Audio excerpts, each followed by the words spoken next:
before Athens, before Rome, before Jerusalem. There was a city with 80,000 people, living inside its walls. To understand Ur, you have to understand where it sat, southern Iraq.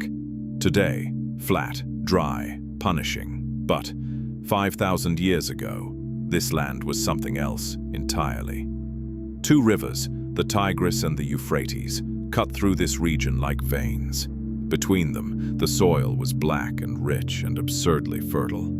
The Greeks would later call this place Mesopotamia, the land between the rivers. Floods came every year, depositing silt, turning what should have been dead desert into some of the most productive farmland on Earth. The Sumerians, nobody is entirely sure where they came from. They appeared in the historical record almost fully formed, organized, building, writing, trading. It's almost as if they arrived with civilization already in hand.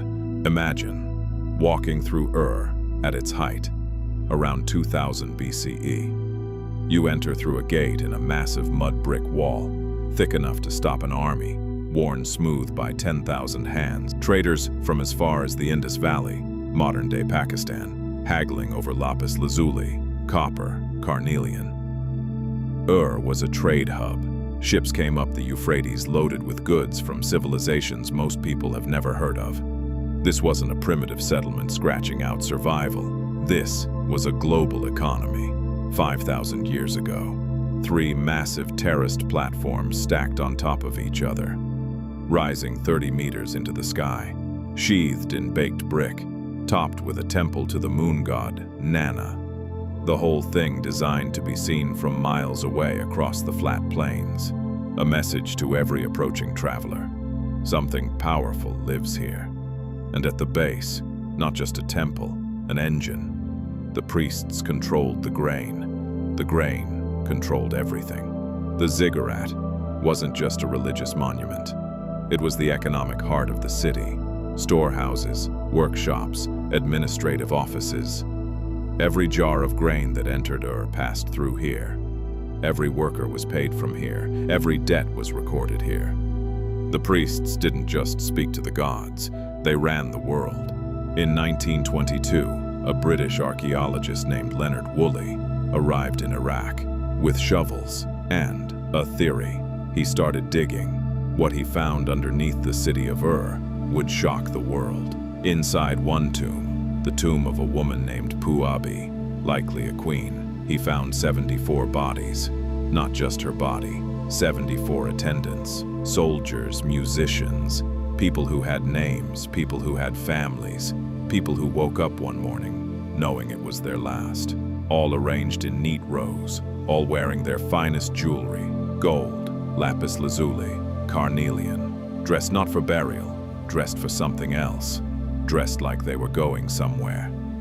All dead. The theory. They walked in voluntarily. No signs of struggle, no chains, no evidence of force. They came on their own 2 feet, through their own 2 doors into the dark. They drank poison, something quick probably, something that tasted like sleep. They lifted the cup. They made the choice, or they believed they were making a choice. They lay down in formation, orderly, precise, the way soldiers stand at attention, the way musicians wait for the signal to begin. Row after row after row, in a pit beneath the earth, in a city above the earth, in a world that kept moving and breathing and trading grain, long after the last one closed their eyes, and they waited for the next world. Whatever they believed that looked like, whatever they had been told, whatever made 74 people drink from the same cup and lie down in the dark and not get back up. They waited. Here's the thing about the Sumerians that should genuinely unsettle you. They invented writing, not metaphorically, not one of the earliest forms of the writing system, the ancestor of nearly every alphabet you have ever seen. And they didn't invent it for poetry. They didn't invent it for religion. They invented it to track grain. The earliest written tablets we found aren't prayers, they're receipts. Bureaucracy came before literature. They waited. But cities like Ur don't last forever. Around 2000 BCE, right at Ur's peak, A group from the east, the Elamites, swept in and sacked the city. The last king was taken captive. The streets fell quiet. A Sumerian poet wrote a lament. We still have it. It describes the goddess Ningal, begging the gods not to destroy her city. The gods refusing, the walls breached, the temples burned, the people carried off. It is, possibly, the oldest surviving poem of grief ever written.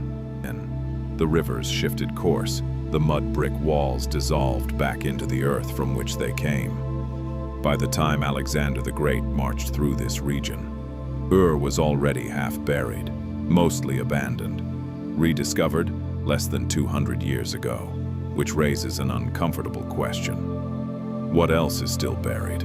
What other cities, what other names, what other stories are sitting under meters of sand, waiting for someone with a shovel and enough curiosity? To ask the right question, the ancient world is not as well understood as your history textbook implied. We are still, all of us, just beginning to remember. We saw how it ended, half buried, forgotten, swallowed by the desert.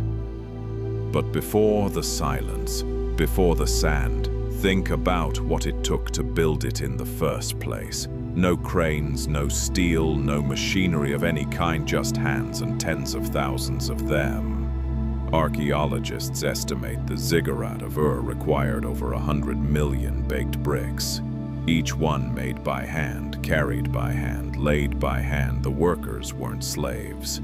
We know this because we have their records. They were paid in grain, in oil, in beer. Yes, beer. The world's first documented paycheck was a ration of barley beer, and they worked in shifts, rotating teams, managed schedules, a labor system so organized, so modern in its logic, that it wouldn't look out of place on a construction site today. This wasn't brute force. This was engineering. This was management. This was a civilization that understood, instinctively, that if you want to build something that outlasts you, you have to organize the people who build it. The ziggurat took generations to complete. Fathers laid bricks their sons would build upon. Sons laid bricks their grandsons would finish.